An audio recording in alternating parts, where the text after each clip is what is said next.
Warning, the following video contains spoilers for the entirety of Super Mario Odyssey. You have been warned. Hi, you folks. Mario, he's a thing. A thing with a new game that apparently everyone and their mom thinks is the best thing since Air. Do you think they won't know that I'm bad at introductions?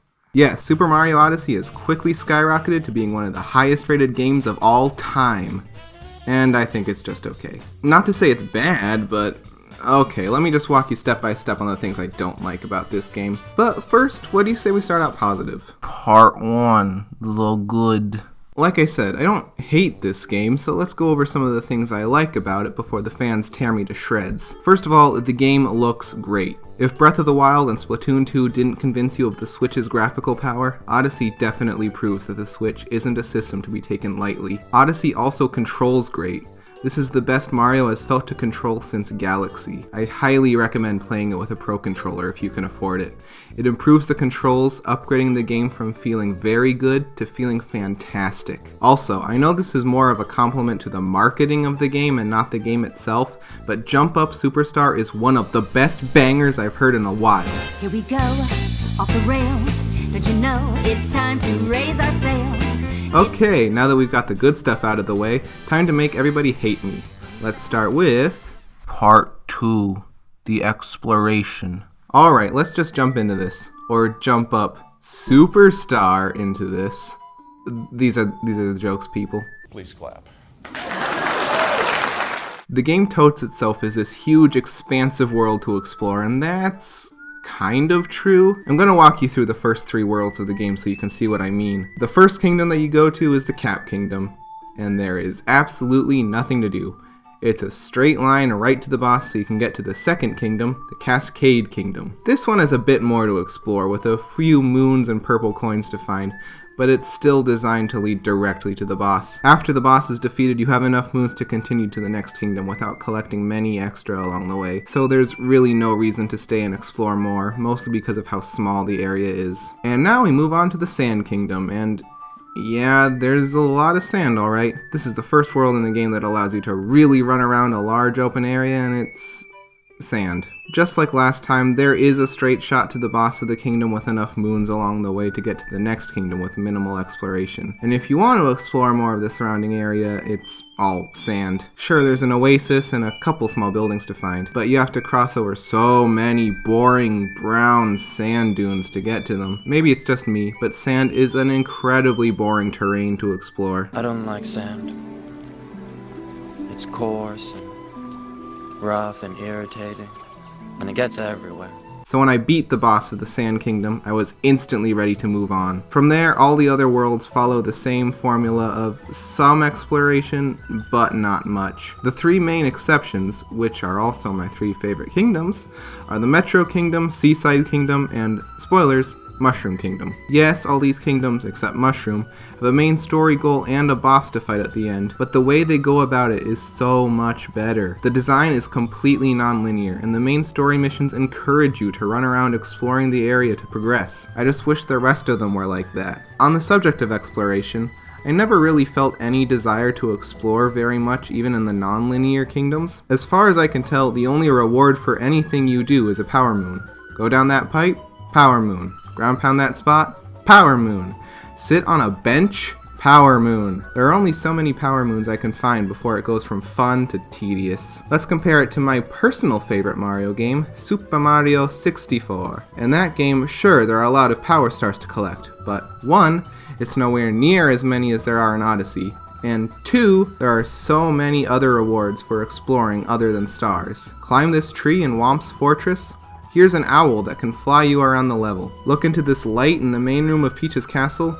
Here's a cool playground where you can unlock use of the wing cap in almost every level. Punch this boo in the Boo room of Peach's castle. Here's a completely new level to run around in. And if you think it's unfair to compare Odyssey to 64, need I remind you that Nintendo categorized these games together? They're practically begging me to compare them. I wouldn't mind the plethora of easily obtainable moons so much if they made some moons worth more than others. Why not have some moons be harder to get and call them super moons or something, and count them separately from regular moons? That would make my sense of accomplishment for finding them much higher. Okay, I've spent enough time on this topic. Let's move on to Part 3, the captures. Odyssey's other big selling point was a new system called capturing.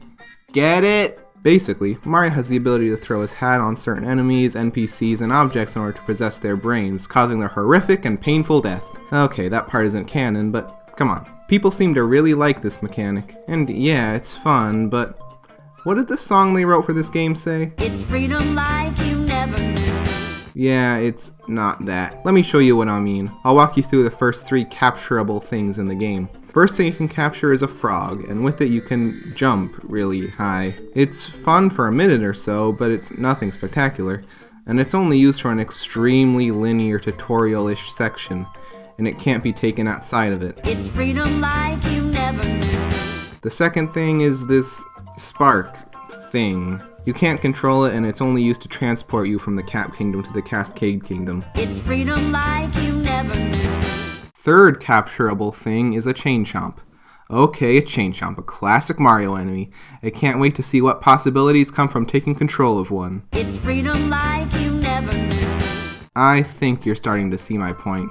Very few of the captures actually open up new ways to explore areas. They're just used to solve small puzzles and then are to be quickly abandoned. There are some exceptions.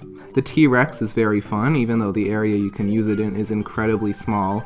And Glydon is incredibly useful for exploring large areas. It's what we wanted all along! It's just a shame that Glydon is only available in the Sand Kingdom and Lost Kingdom, neither of which are areas I like very much. That about wraps up my thoughts on captures. Let's continue on to my next topic. Part 4.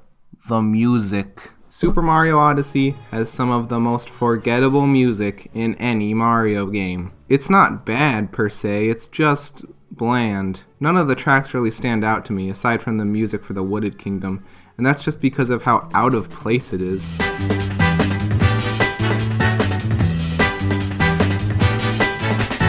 Like, whose idea was it to put this music in the tranquil greenhouse world? This music would fit much better in the bustling city of the Metro Kingdom. It saddens me that the music in this game is so boring. Every previous Mario game has had at least one great and memorable song. Dire Dire Docks and Peach's Castle in Super Mario 64, Gusty Gardens in Super Mario Galaxy, the Bowser fight from Galaxy, the Comet Observatory from Galaxy. Man, Galaxy had a lot of great music. Anyway, my point is that nothing in Odyssey measures up to what I thought was the norm for the Mario series, music-wise. It's a shame, I would have loved to hear some new classic Mario music, but we just got bland mediocrity. Okay, now that everyone sufficiently hates me, I think it's time to wrap this up. Part 5. Conclusion. Look, I don't hate Super Mario Odyssey, I was just very disappointed by it. All the hype and marketing for the game had me excited for an exploration-heavy game that I would happily sink weeks of my life into. Instead, I got a pretty fun adventure that I was done with in 10 hours. For comparison, let's look at how long I spent in Legend of Zelda Breath of the Wild, another exploration-focused Switch game that Nintendo released earlier this year. 105 hours. And do you want to know the kicker? I haven't even beaten the main story yet. The fact that Mario Odyssey, a game that promised freedom like I never knew, was over in 10 hours is just upsetting to me. Like I said, the game is fun and looks spectacular, but if you're looking for an epic Mario adventure, I'd recommend playing 64 or Galaxy instead. That being said, I don't want to end the video on such a negative note. I remember playing Super Mario 64 when I was a kid.